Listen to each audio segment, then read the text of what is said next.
On this day, the 11th of January 1569, the drawing of England's first national lottery. Sir William Cecil devised the first ever national lottery in England. Queen Elizabeth I agreed to put it into operation on the 23rd of August 1567. The lottery was a fundraising effort to bring in much needed cash for the refurbishment of England's harbours, which would be to the benefit of both trade and national security. Tickets cost 10 shillings each, far beyond the reach of ordinary subjects. The aim was to sell 400,000 tickets to raise £100,000 for repairs. The rest would be spent in prizes. First prize was to be £5,000, worth around £100,000 in today's money, though it was split between cash, gold and silver plate, tapestry and fine linen. Second prize was £3,500, worth around £70,000 today, and 9 more prizes offered odds of 14,000 to 1 of winning something.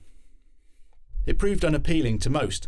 Quite what they'd make of the current UK National Lottery's 14 million to 1 odds of winning can only be guessed at. Ticket sales were slow. The original draw was due to take place on the 25th of June 1568, but Elizabeth postponed it until the 11th of January 1569 in the hope that sales would pick up. Desperation to sell tickets was obvious. Elizabeth was suspected of planning to pocket the money herself and had to make it clear that it would be used for the repairs of the harbours. Foreign merchants were encouraged to play by a promise that if they won, they would only have to pay half duty on any goods that they purchased with their winnings. For Elizabeth's English subjects, there was a promise of freedom from arrest for all crimes except murder, piracy, treason and felonies for anyone buying a ticket. In practice, it didn't seem to work. One man arrested and imprisoned in Southwark tried to plead the immunity granted him by his lottery ticket, but he was prosecuted nevertheless.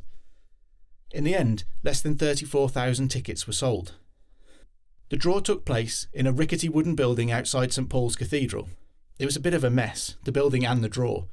It was begun on the 11th of January, but was somehow confected to last until the 6th of May, nearly 4 months later. Reduced sales led to reduced prize money too, about £416 for the top prize instead of the promised £5,000, though that did mean greater odds of winning.